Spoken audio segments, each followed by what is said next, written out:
Hello, everyone. We are back to talking about Transformers Earthspark. Today we have episode 5 and 6 lined up for you, so I don't want to waste any time. We can go straight into it with Classified, episode 5. So, plot here. Essentially, the core plot of this is in a late night expedition out into the woods.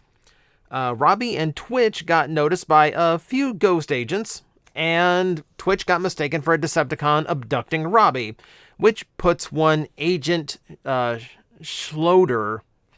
It's a weird... I've heard this name so many times rewatching the episode, but to actually try to read the name on a list is weird. Agent Schloder. On the case and trying to find this rogue Decepticon kidnapping Earth children. So there's a few things going on that create this little scenario. Robbie is still kind of dealing with the new home and the new situation, and not really wanting to get his sister involved in what he's going through. So typical big brother little sister things. And the Twitch side of it is really just how it affects her and Thrash, which we'll see later on. It's not a bad plot for an episode. I do find it very convenient that they just happen to find a bunch of ghost agents just randomly wandering around in the woods. Okay, so the setup is a bit contrived, but we had to introduce ghosts at some point. We had to get human agents to be a threat somehow, and trying to keep the Terrans under wraps, that's definitely a way. Also, keeping Bumblebee under wraps. We still don't know why Bumblebee needs to be hidden as well. He just does. No answer on that in this episode. Before we get going, let's actually talk Agent Schloder a little bit. He's portraying a perfect deadpan agent. Like that very typical, by the books, very serious, gruff voice, like you'd expect for a Secret Service person. I can just tell you that, and you can already hear the voice in your head. You don't even have to have seen the episode. You can already hear what this guy sounds like, because you've heard the voice so many times. Anytime you've got a federal agent with sunglasses on, you hear this voice. It's done by Mark Evan Jackson, who has been doing deadpan performances and military people in the past as well. Basically, as a career, not his first foray in Transformers either. He made a cameo in one of the live-action movies, basically playing a deadpan agent. So, I guess there he's military, not an agent. You get the point. It's the same role, essentially, and he's got it down to perfection here. But you can tell he has fun with it.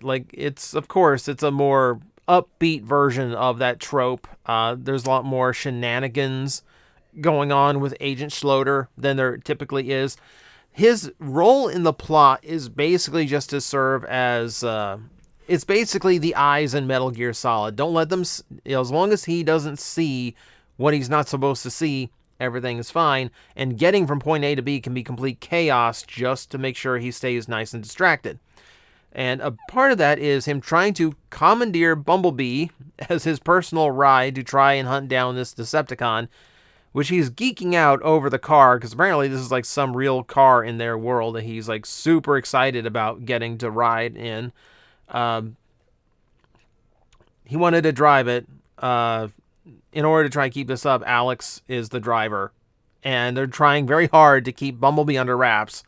And Bumblebee is basically kind of devolving into movie Bumblebee, where he's just being he's being childish almost. He's being very mischievous in this, where he's just trying to make Schloder miserable so he'll actually get out of the car. At one point, Bumblebee gets really, really upset that the man is getting donut crumbs on him. That seems a little... I'm sorry, I don't think a little bit of powdered sugar is really going to interfere with your cybernetics, okay? I'm pretty sure you're going to be okay, Bumblebee.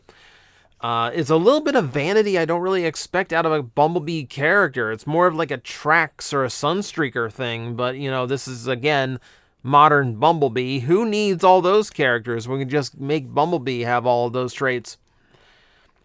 Yeah, I'm still not happy about that.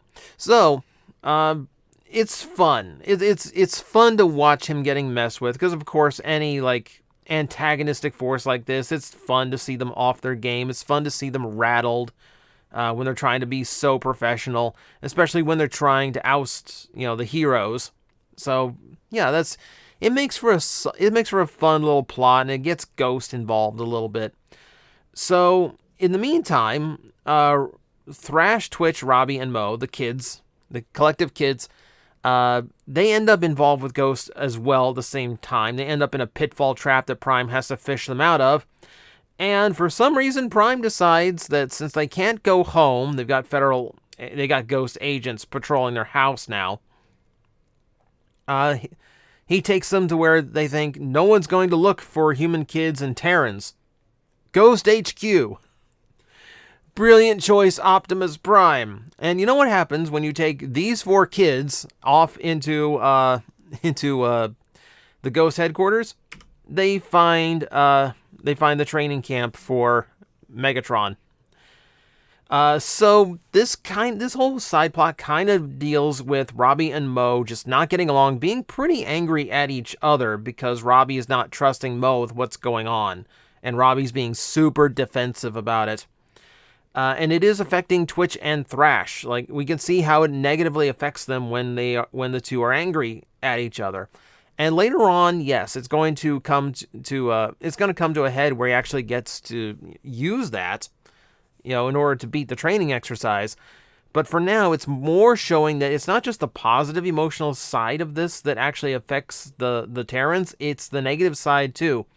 So if these two are going through something really traumatic or bad, or if they're really hostile or something, it's going to affect them adversely, which is anytime you have characters with any kind of shared telekinetic thing, that's the go-to weakness. So it's not really surprising to see it here. But it seems like this show wants to turn it into a strength as well. So we'll see how it shakes out. So there's a few things here that made me happy. One, Thrash's attempt to get out of the pitfall trap is basically how they got out of the Sharktacon pit in the original movie. I don't know if that's an intentional reference or not, but it was fun to see.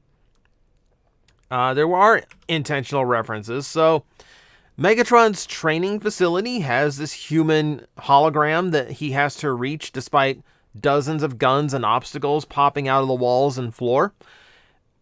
I half expected the twist to be Megatron had to shoot the hologram rather than rescue it in order to accomplish the goal.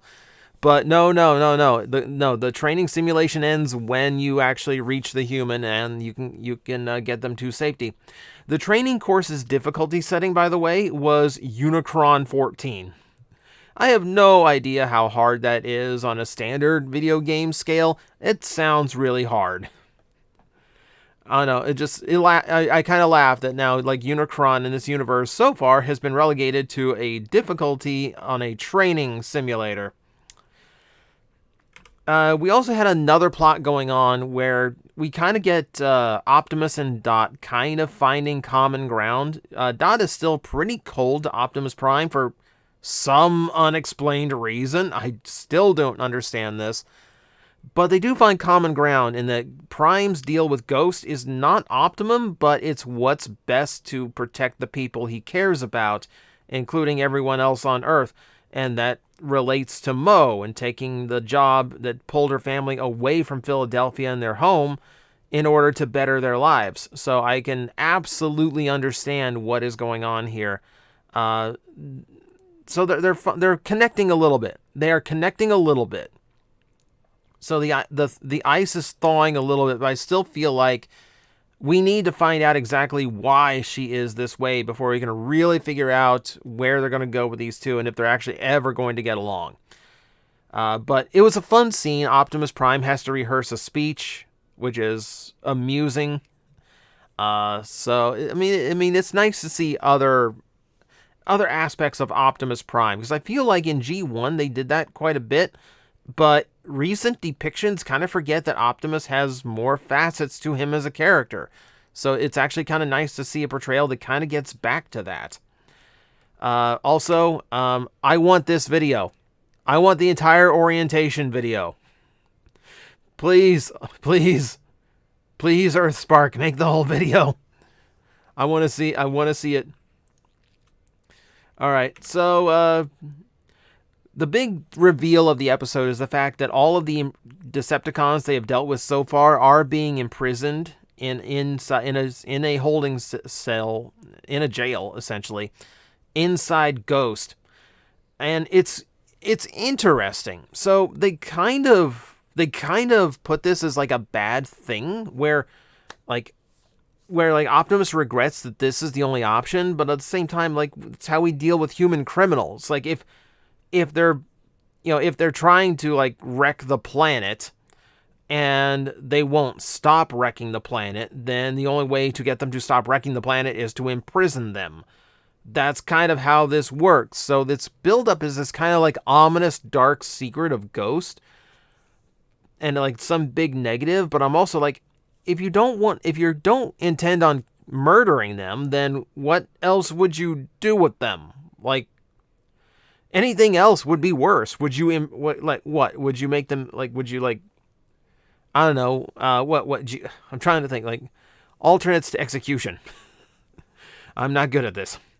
I play first-person shooters. I'm not good at this. No. But what would you do? Like, permanently disable them? I mean, that's really cruel. Reprogram them? That's horribly invasive. That's super not Autobot. Even though the Autobots did that in one episode of G1. Never mind. But it's interesting to me that Optimus Prime in the live-action movies is like shoot first, take bodies home later kind of hero, and he's like framed as some big heroic hero for it. And then this show has him dealing with Decepticons in a humane way, and it's being like highlighted as a bad thing, as a negative. Like, it's interesting to me because it feels like a much better approach to Optimus, where he kind of regrets that this happened and it has to come to this, but at the same time, he's right. There's really no other choice. And it really makes me wonder if Megatron has seen this. If Megatron knows, like, because Megatron knows they're capturing Decepticons, but what happens to them after that? It's not really clear. Even watching through all 10 episodes available right now, it's not really clear that Megatron is aware that this is the situation. I want to see him patrolling this. I want confirmation that he is on board with this or not. Because I feel like this could be the breaking point between him and Optimus and whether or not he stays a good guy. Also, I would be amiss to mention Teletran 1 showed up. That's a cameo I didn't expect, but it's a cool one. So as you can tell, the episode had a lot going on to it. There's like 3 different plots going on at the same time to keep track of. So it's a pretty involved episode. Even though it seems low risk, because the only thing we're doing is trying to like keep Twitch and Thrash under wraps, rather than deal with some like ominous threat of the week. So yeah, it's a nice episode. It also establishes a lot too, which is really, really good. So it's a very efficient episode. Really, really liked it. And then we have traditions. So episode 6 is essentially Alex trying to get Robbie to go back in on the family traditions, which in this case is the WAK hunt. This mythical beast that is supposedly that is somewhere loose in Witwiki. It takes Alex and Mo on these hunts. Mo's still at that age where she's up for it. Robbie is at an age where a lot of kids hit, where as a kid growing up, your life is your parents, and it revolves around them and what they want to do and like what they want to expose you to. And then you hit an age where you have interests of your own that you found on your own, and those become more important than the old interests that you shared with your parents. So Robbie is right at that age where like he'd rather stay on his computer playing his games rather than participate in the WAK hunt again. So it's about tradition. It's about connecting. The whole episode is about connecting to your parents. In this case, your fathers. So on the Alex side of things, he ends up inviting Bumblebee along on the WAK hunt, mostly because Bumblebee is super impressed by a basketball shot. But you know what? Whatever it takes. I'm sure Alex is thrilled to get hangout time with Bumblebee. This whole episode is nice for like cementing their friendship, as well as kind of like giving Alex enough exposure to Bumblebee to kind of mellow him down and get some of that fanboy out. I think that's also a really important element here, so they can just kind of be normal together, and Bumblebee doesn't have to be irritated at this human all the time. So it's interesting. They have weird bonding methods. Alex is from the Philippines, and apparently Bumblebee was a champion racer there for a while, so they kind of connected on that level, and he knows what a WAK is, so apparently believes that a WAK is real. I would so love if that like comes full circle and like at some point there really is a WAK to deal with. That would be amazing.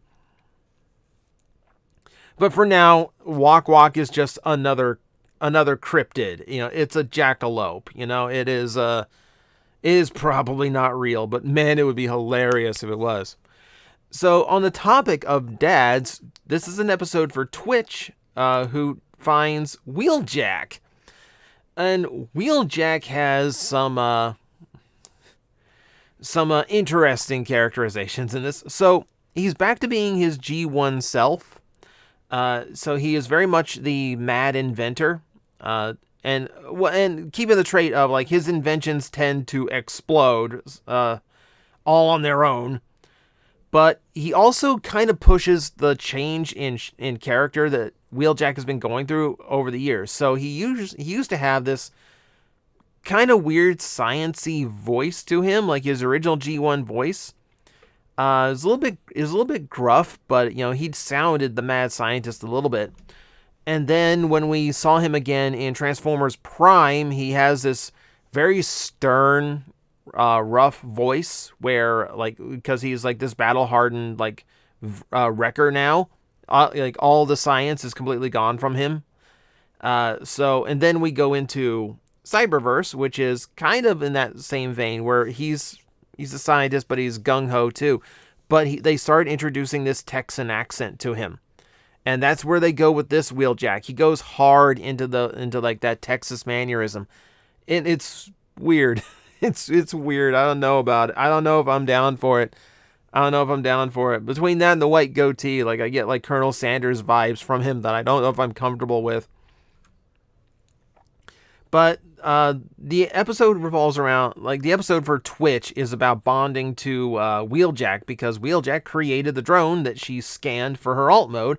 So she's trying to find a familial connection amongst Transformers, which is something that is very, very rare amongst, you know, robotic beings. We've seen it in Transformers before. Of course, one of my favorites, Starsaber, defining characteristic is fatherhood. But this is a little bit different and interesting. So she's finding a father that she can relate to personally, because Cybertronian, because he understands her systems. You know, right down to calling him Dad 2. Dad 2 is the official title for Wheeljack in this one. But what we find out in this episode, thanks to Dad 2, is that Twitch is crazy overpowered. So she gets all the abilities that he built into the drones, even though, you know, I would think that would be replaced. See, that's the weird thing with Transformers, is I always felt like the vehicle is a disguise, and it shouldn't really function like the actual vehicle to an extent. You know, when you're dealing with a drone that has EMP blast and shield effects, I kind of feel like those mechanics would probably have been taken out when all those robot mode parts got crammed into there. Apparently not, because Twitch can project shields. She can fire EMP blasts. She can also create vortexes with her fans. In case you thought Windblade was going to be in this series, no.